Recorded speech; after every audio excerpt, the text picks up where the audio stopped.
清水清さん、当時38歳。清水さんは陸軍の技師として派遣された南方で終戦を迎えました。広島市にいた家族3人は被爆し、次男は行方不明になりました。清水さんは戦後、一貫して原爆の問題に取り組み、広島市保健局長、広島大学原意研所長、旧 ABCC 医科社会学部長を経て、広島原爆ホームの所長を務めました。その間、原爆症凍傷の実態や入試被爆者の残留放射能によるがん発生などの問題を医学的側面から研究・発表し、原爆被災の復元調査にも中心的な役割を果たしてきました。私はね、17年の12月8日にね、南方軍に派遣の命令出ましてね、で司令官として南方総軍に隷属してシンガポールにおったわけですね。それからまあ隣のジョホール州に変わったわけですけれども、まあ、そこで終戦を迎えて、それで連番という島へ送られて捕虜生活をまあ半年余り続けたわけですね。それでいわゆる向こうにおる時、原爆のことがもうすぐ筒抜けになってましてね、現地では。それで75年広島は草木が生えんという話が流布されたわけですよ。それで広島出身の者はほとんどノイローゼになった。だけど私は医者ですしね、自分がノイローゼになったらどうなると思ってね、それでまあ頑張って、まあ無事に帰れたわけですね。15日の、夜の11時半頃です。広島に着いた。疲れて後からどうだったですか？広島駅、まあ足を踏み入れたんですが、でまあそれまでにおそらく疎開でもしとれば大阪に妹のとこにおるんじゃないか思って大阪のプラットフォームで降りてみたらもう焼け野原でしょ。これはダメだと思って、それから次に岡山がまあ家内のなんですし、故郷ですし、私の長年、学校生活を送ったわけですから岡山ならどうかと思って降りてみたらもう岡山も丸焼けでもこれはもうどうにも仕方ないから、ね、75年草木も生えん言われたけれども広島へとにかく帰らないけんと思ってまあ帰ったわけです。ところが夜11時半ごろ広島駅に着いてみたら時間表のところが全部赤でね斜線引いてあるわけですわね。各町の名前書いて全滅したとこ皆斜線引いて、それからまあ双葉の里を探したところがもう当然斜線引いてある。それでまあがっくりしたんですけれども、とにかくここでせっかく広島に足踏み入れたのにここでしおれちゃかなんと思ってね、そして双葉の里の方へまあ進んだわけで、途中で巡査がね追加しましてね、で今頃物騒な時やのにあんた一人でどこへ行くかっちゅうことで、まあご覧のように夏服姿で荷物ついたら着替えがちょっとあるだけで、ね、でまあ双葉の里に留守宅があるんで確認に行くんだと、まあ気をつけて行きなさいということでまあ方面になって、それから双葉の里へ入ったんですけど、もちろん家は倒れてしまってる。近所はもう全部人はないと。それからまあ近所100メーターほど行った新津神社がありますから、あるいはあの辺に行ってみたらと思って新津へ入ってみたら毛布で散歩を囲って、で入り口はむしろで釣ってあるコッテージですね、いわゆる小屋がいっぱいもう林立しとるわけ。で夜中であるしね。でまあ仕方ない私ももう必死にね、拝んでみたんですけれども、まあ誰も返事してくれない。あんまりその長い間やってると、睡眠時間を妨げるしご迷惑だと思って、これはもうダメだと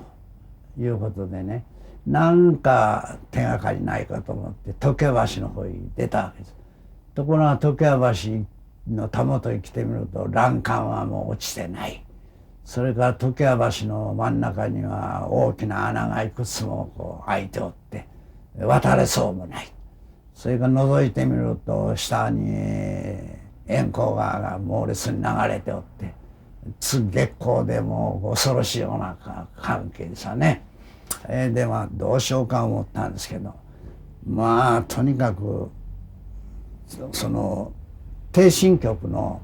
焼け跡と逓信病院らしい焼け跡みたいなものが月の光にほんのり見えたから、あれをまあ頼りに行ってみようと。夜半ですからね、もちろん人影もないし、ただまあ残骸が残ってる。それでもなんとか手がかりがないか思ってだいぶ前の病院の周りをうろついて、それ叩いてみたり呼んでみたりいろいろしたわけです。そうしたところが幸いその小遣いのおばさんがね一人その病院の焼け跡の中に住んでましてねそれがまあびっくりして、ドアを開けた。そしたらまあ戦前から顔なじみの私だった。もう死んだもんと思ってる。私もその小遣いは死んだもんとお互いにびっくりしてね、もう声が出ないばかりには抱き合って、生還喜んだ。それで早速風呂を沸かしてくれたり飯の用意してくれて、明くる朝の夜明け頃まで話しよったんですが、とうとう、徹夜になっちゃって、で明くる日の昼頃まで寝たわけです。そしたらそれ聞きで清水が帰ってきたいうのであっちこっちから人が集まってきて、でいろいろ南方の話を聞くわけですね。ところが私は家族の行方を知りたいということで、お互いに考えは違うんですけれども、とにかくいろいろ何とかして手がかりを持ってなかなかどこ行ったかどうなったかわからんと。でしばらくここにおって、市中を探してみたらというようなアドバイスもらって、で1週間ほどおったわけです。そして八丁堀から、今の鮎橋の近くまで、探しに行ったんですけど、当時やっぱりかなり片付いておるというえども、まだ道路は瓦礫の山があるしね、それからいわゆる残骸は十分に片付いておらんし、惨憺たる光景にね、これならもう助かりようがないと、大変なことだったなという気がしたわけですね。それから、8日目ぐらいでしたか、ある人がひょっとしたら、大阪の妹さんの方へ逃げていかれたかもしれんというようなことを耳にしたんです。ところが大阪あんだけ丸焼けになってるから、妹が開業しとった辺も焼けとって、さあ妹の消息さえ危ない。しかし妹が戦前から仲のいい患者がおって、でそれが能勢の近くに、おるということを聞いとったのを思い出したもんですから、それから逓信局行って、地図を買って、それでその辺のことを調べたわけです。でもとにかくこんなことしてってもと思って、9日の朝思い切って、浦賀でもらった1,000円をまあ汽車賃300何本払って残りは650円ほどがもう、家族に会うまでの命の綱ですわね。それからまあ650円ほどあるから3日見て日に200円ということでね、なんとかまあ蹴りつけなければということで、もうしらみつぶしにローラー作戦でね、まあ種て回ったわけです。ところがまあ、ちょうど大寒の季節ですし、それから夏服姿で、しかも携帯毛布は捕虜だからいうことで半分に切ってしかもらえなかったわけですから、半分の毛布、まあ、抱いてね、そして探し回ったけれども見つからん。でも日は落ちてくるし、4時半頃になってもう暗くなってきたから、もうこれは諦めなしかない。ところが宿屋に泊まるような金もなし、もう野宿しかまあ仕方ない。で南方じゃ野宿で捕虜の時慣れてましたけれども、気候が違うからまあ困ったんですけれども、結局まあ昔そのゴミ箱いうのが全部木でできとった。で木のゴミ箱のところを探して、でそこへまあ腰を下ろして、それでパンをまあ2つほど買っとったからパンかじって、それでまあ運命だなと思いながらまあうとうとしよったわけですね。そしたら1時間か1時間半ぐらい経った自分でしょう、足音が聞こえるんですね。それでどんな人かと思ったらお年寄りのおばあさんでして、それで「あんたこんなとこで何してるのか」と思っていぶかるわけですね。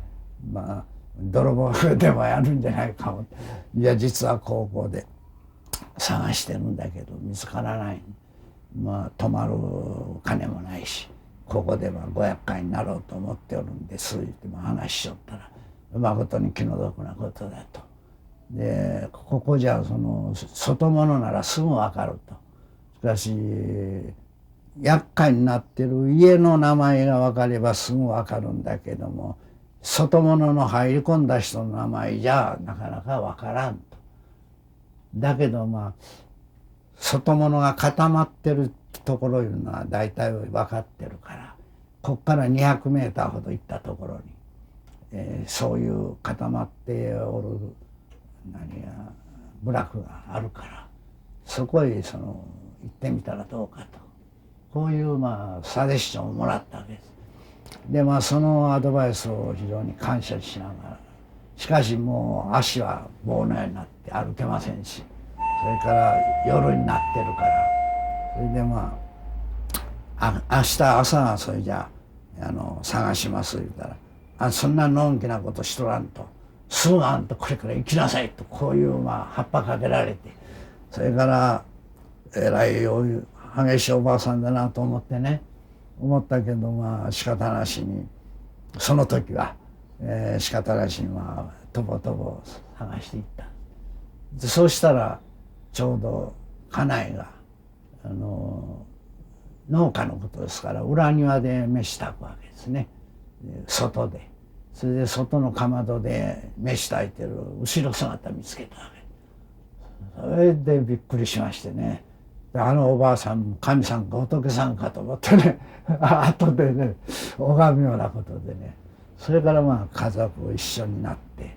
いろいろと亡くなったものが誰か、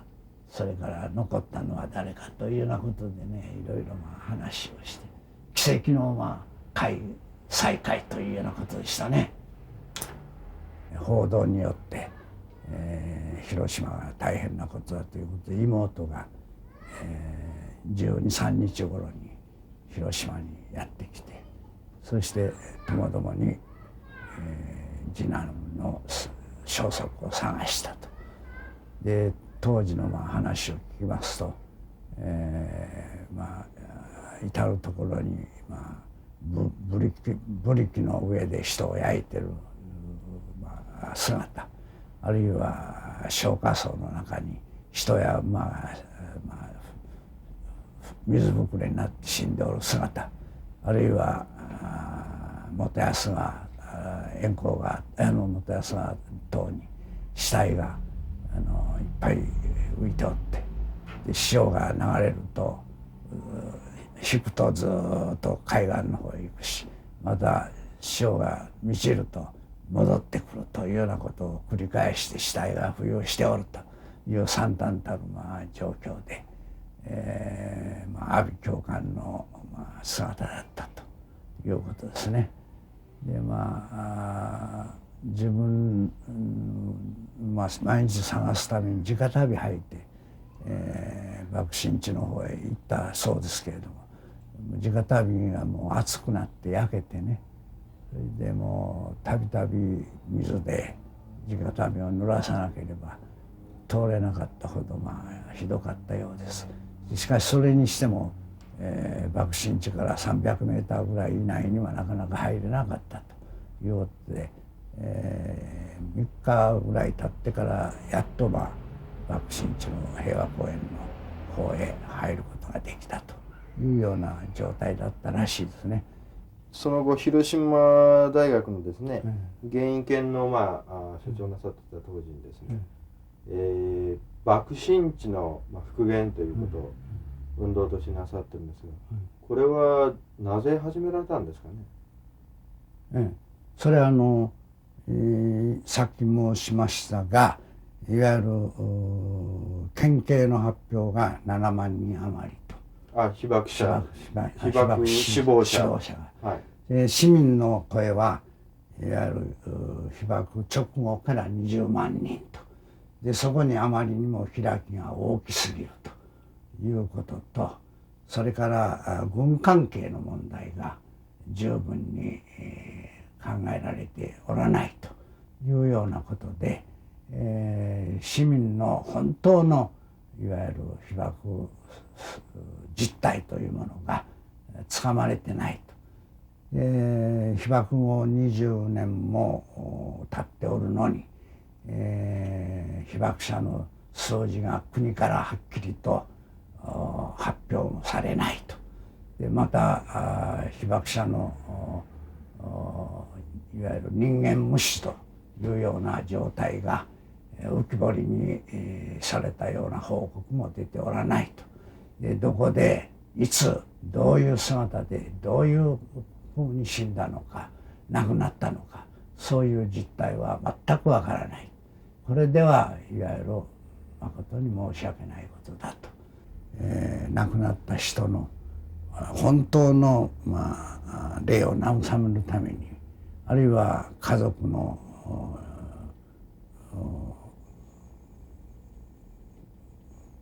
わだかまっておる気持ちをほぐらすために、どういう場所でどういうふうな形でどういうふうにして亡くなったのか、それをはっきりさすということが一番大事じゃないかと。それが人間回復になるんじゃないかと、こういう気持ちが非常に強かったわけですね。私はね、いわゆる放射能の影響というものがね、いかに微量であっても人体には有害であると、生物には有害なものであるという基本的なね、いわゆる理念というものを忘れないで、言ってほしいということが、大きな望みなんですね。でそれについて、結局いろいろなこの障害について、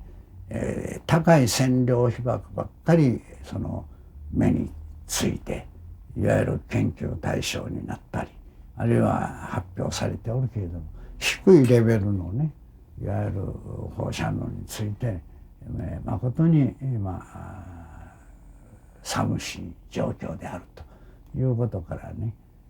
もっとその低線量被爆の関係をね、突っ込んで、もらいたいと。何も援護法にこだわるわけじゃありません。表現は何でも結構だから、新しい立場に立って、1920年を90年をとにかく新しい法律のもとに被爆者を援護するというような道を開いてもらいたいという望みがあるわけですね。でそれがためには現在までいわゆる精神的な心理的な援護ということは全く忘れられてしまっておる。でそれが大きな問題の一つ。それから外国人被爆者のいわゆる問題も避けて通るわけにはいかないと。それからいわゆる2世3世というような実態も今はっきり掴んでおかなければ過去の小東省のいわゆる問題と同じような結果に終わる可能性があるというのは、とにかく原爆の後遺症のいわゆる劣勢遺伝が出てくるというのは被爆後115年ぐらい経ってからでないとはっきりとそこで割り切ることはできないということは学問的に言われておるわけですね。だから115年先になってそこで初めて、原爆の影響が出ないか出たかということがはっきりするであろうということになればまだ50年余りも残っておると。だからその間ね2世だけじゃなしに3世4世5世と出てくるわけで、それらをやはり十分に把握しておくということがいわゆる今後の放射線行政のために非常に大事じゃないかという気がするんですね。